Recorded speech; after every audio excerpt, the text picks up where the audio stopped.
Hello সবাইকে। এখন বাজে রাত্রি 9:51, মানে প্রায় 10টা। হঠাৎ ইচ্ছা হলো বিরিয়ানি খাবো, তাই চলে গেলাম কেটলি ক্যান্টিনে। এটা নতুন ওপেন হওয়ার পর থেকে আমার আসবো করে আশাই হয়নি, তাই আজকে সুযোগ হয়ে উঠেছে আর চলে এসেছি এখানে। চারিপাশের অ্যাম্বিয়েন্সটা খুব সুন্দর ছিল। তো চলো যাওয়া যাক ওপরে যাওয়াটা তোমাদের জন্যই, কারণ যেহেতু নিচে এসি আছে, ওপরে ফ্যান, তো যেহেতু গরমে তো অতটা বসা যাচ্ছে না, তোমাদেরকে চারিপাশটা ঘুরিয়ে দেখানোর জন্যই ওপরে যাওয়া। ওপরটাও খুব সুন্দরভাবে সাজানো গোছানো, আর আমরা বসে পড়েছিলাম। এবার সামনে মেনু কার্ড নিয়ে অর্ডারটা দেওয়া যাক।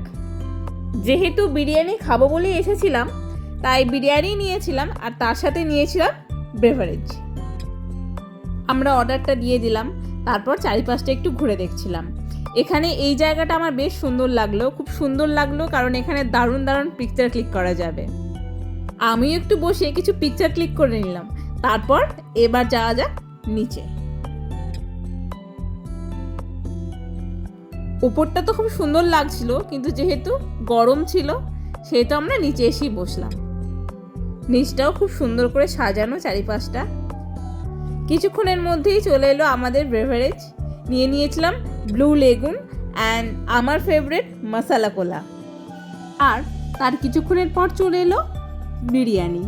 একটা ছিল মাটন বিরিয়ানি আর একটা নিয়েছিলাম চিকেন বিরিয়ানি, আর তার সাথে ছিল রায়তা অ্যান্ড স্যালাড। তো চলো এবার বিরিয়ানিটা সার্ভ করে নেওয়া যাক।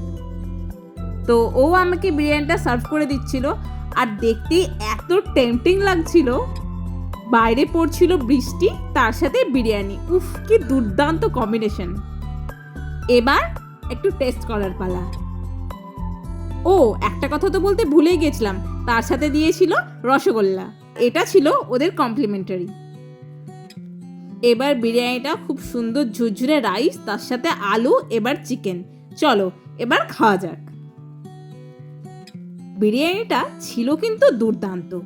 এরপর পালা মাটন বিরিয়ানি। মাটন বিরিয়ানি তো আমার অলওয়েজ ফেভারিট, চিকেনটাও ভাল লাগে, তো মাটনটাই বেস্ট। মাটনটা ছিল ওয়েল কুকড এবং বিরিয়ানির ফ্লেভারটাও ছিল অসাধারণ। দেখতেই পাচ্ছ এত সুন্দর লাগছে, আর খেতেও ছিল অসাধারণ। যাই হোক, এবার খাওয়া দাওয়া করে আমরা চলে গেলাম বাড়ি। ভিডিওটা ভালো লেগে থাকলে like, comment, share and subscribe.